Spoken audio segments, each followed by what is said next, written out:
Assalamualaikum warahmatullahi wabarakatuh. Saya Arinul Abida dari Prodi PAI kelas A2 akan menjelaskan tentang pengantar studi Islam. Yang mana kali ini saya akan mengulas tentang bab kelima, yaitu tentang sumber utama studi Islam dalam Al-Quran.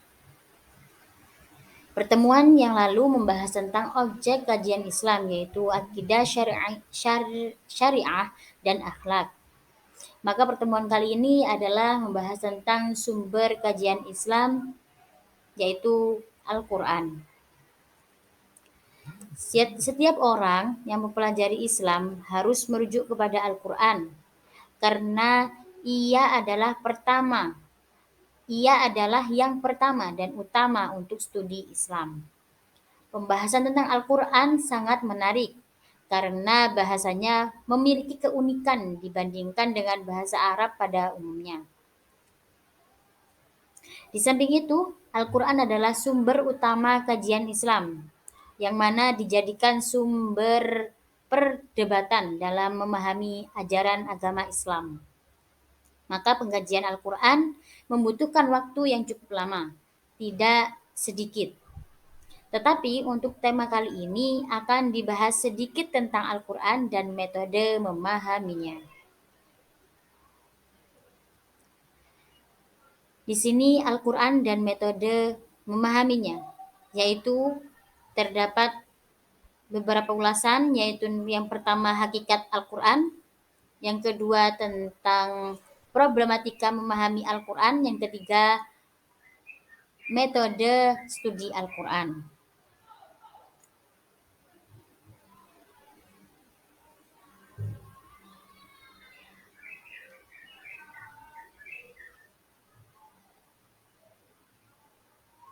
Yang pertama, dalam upaya umat Islam memahami wahyu itu kemudian disebut dengan istilah ijtihad.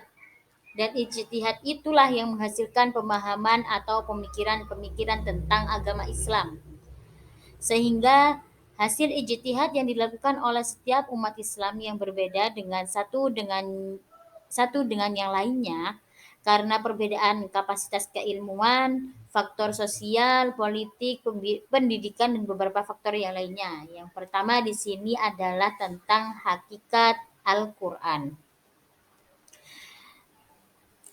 Al-Quran adalah firman Allah, yang mana secara etimologis Al-Quran berasal dari kata qoro'a, yang berarti membaca.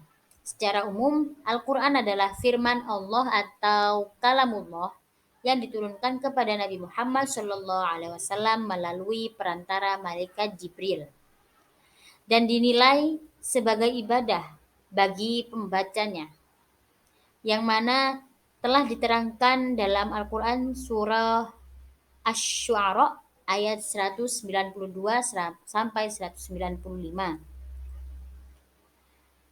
yang artinya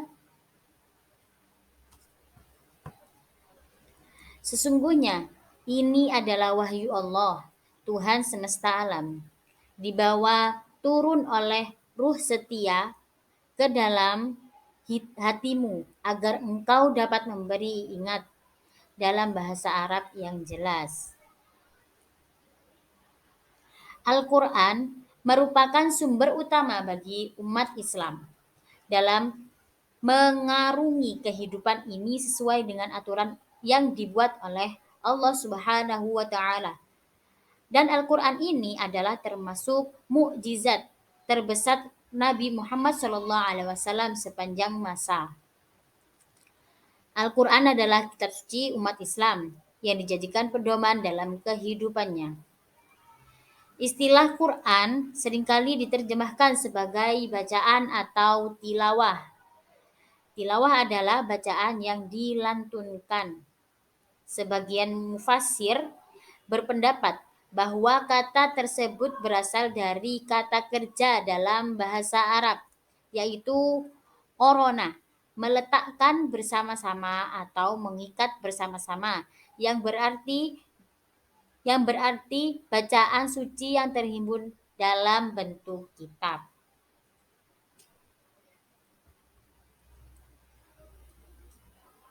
Dan Al-Quran ini diturunkan oleh Allah Subhanahu wa Ta'ala secara berangsur-angsur selama kurang lebih 23 tahun melalui perantara malaikat Jibril, yang mana malaikat Jibril itu membawanya di Gua Hiro pada pada malam 17 Ramadan.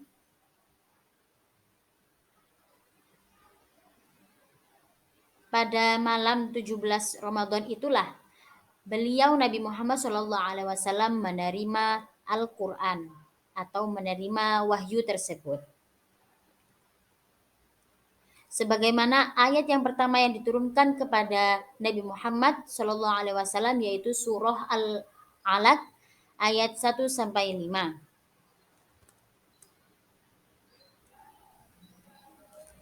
Yang kedua yaitu tentang problematika memahami Al-Quran. Sebagai firman Allah, Al-Quran merupakan bahasa Tuhan yang kualitasnya lebih sempurna daripada bahasa manusia.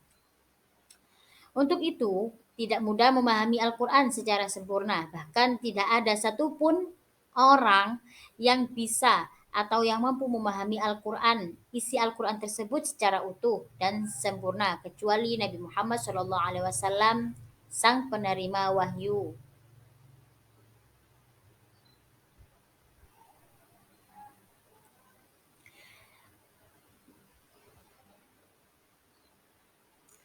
Ketika Rasulullah menyampaikan Al-Quran kepada para sahabatnya, beberapa di antara mereka mengalami kesulitan dalam memahaminya. Dan hal itu sangatlah wajar. Ketika mereka mengalami kesulitan, Nabi Muhammad segera menjelaskan kepada mereka sehingga kesulitan itu dapat terselesaikan dengan baik. Dengan begitu, tidak semua dan tidak ditemukan perselisihan tajam yang terjadi di kalangan para sahabat di masa Nabi Muhammad SAW.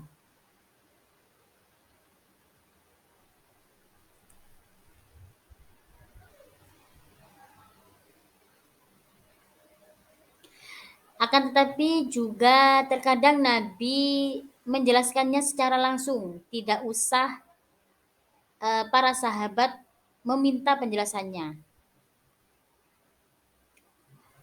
Ketika Nabi Muhammad diberikan wahyu oleh Allah, secara langsung Nabi Muhammad menyampaikannya kepada para sahabat. Tetapi tidak semua ayat yang dijelaskan oleh Nabi Muhammad, dan tidak selalu sahabat itu bertanya kepada Nabi Muhammad sehingga tidak semua ayat ditemukan penjelasannya dari Nabi Muhammad SAW. Akan tetapi setelah Nabi Muhammad wafat, ada beberapa ayat yang tidak ditemukan penjelasannya sehingga penafsir-penafsir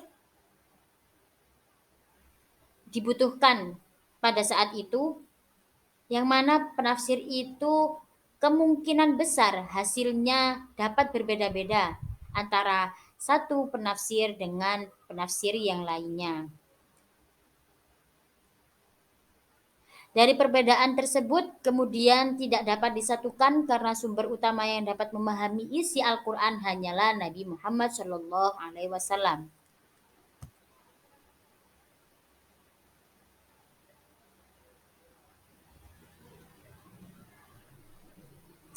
Yang ketiga yaitu tentang metode studi Al-Quran.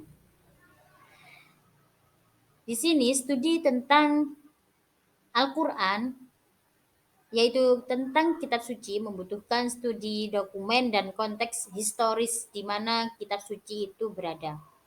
Maka pemahaman tentang kitab suci tidak secara sederhana merujuk pada suatu teks, tetapi juga selalu merujuk pada teks dalam hubungan dengan tradisi yang terus hidup.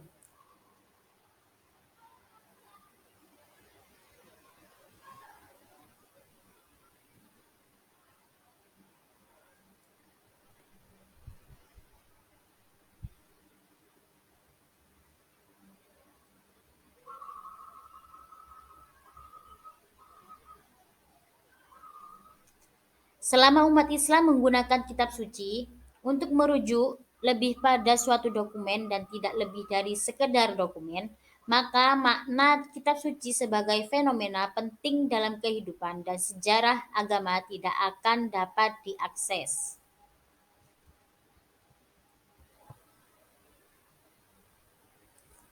Padahal kitab suci adalah sesuatu yang dihidupkan dan dijadikan sebagai pedoman hidup manusia.